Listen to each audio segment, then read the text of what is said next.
Hello everyone, I'm back with my third tutorial, and today I'll be showing you how to code by online code editors. As I showed you before, I showed you with Visual Studio Code Editor. Don't worry, all code editors are the same as long as you use the same language. Uh, I mean, when I say language, I mean computer language like JavaScript. And I decided to change my code editor from Visual Studio Code to Brackets. I'll be showing you how to code by Brackets. I'm sure you like Brackets, and don't worry, Brackets is the best. It's by Adobe. It has no problems but needs some extensions. I'll be showing you all extensions you need, the best extensions you need. So let's proceed to our work.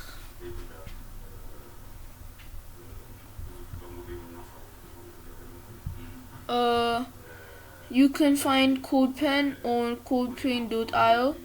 The link is on my description.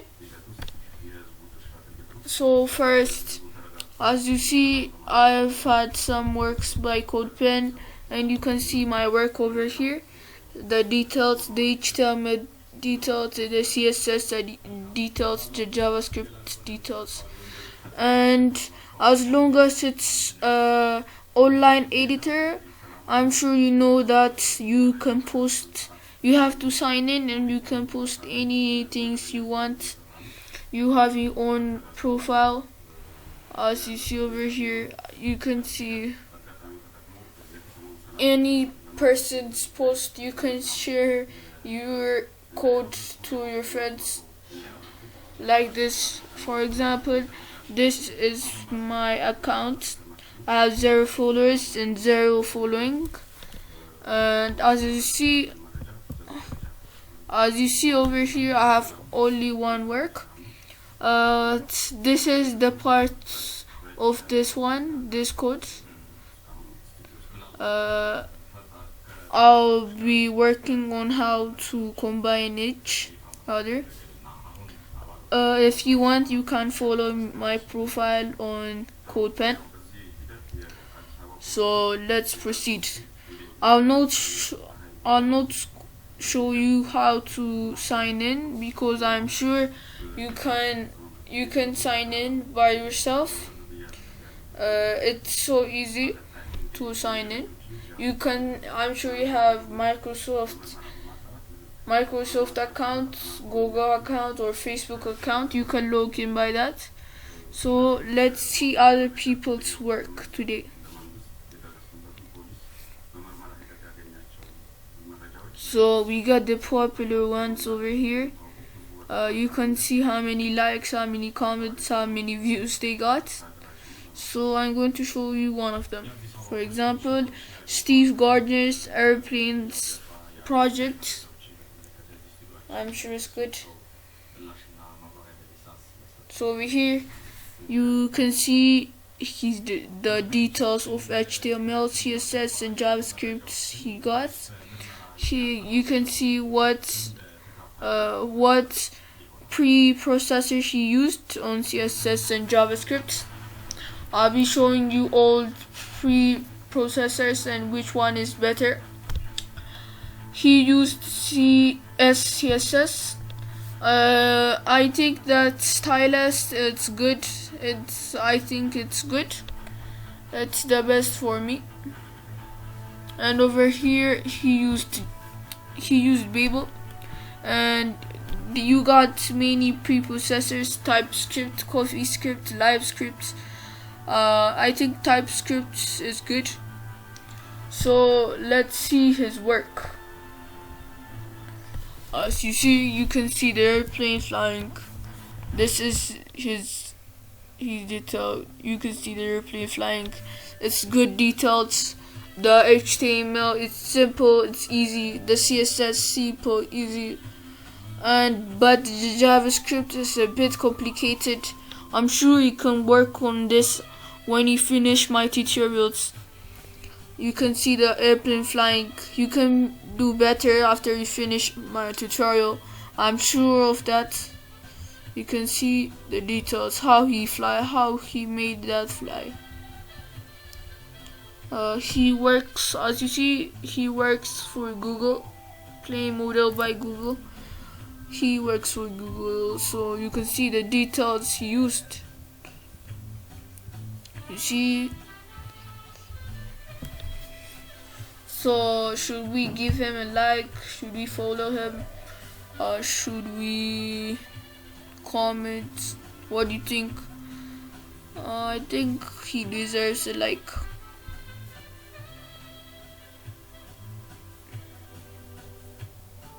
You can check his account, his work, so I'm going to like it. So let's go to our project. So we're going to say get started and take the pen editor.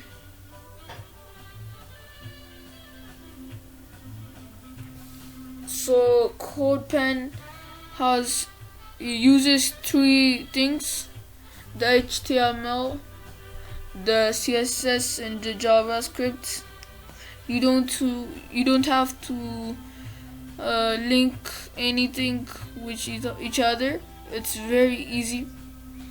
So let's start by writing some text.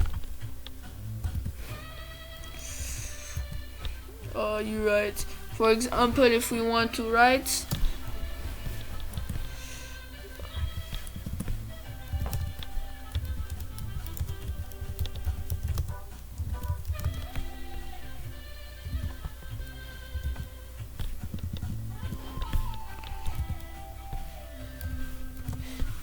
so as you see, we have finished.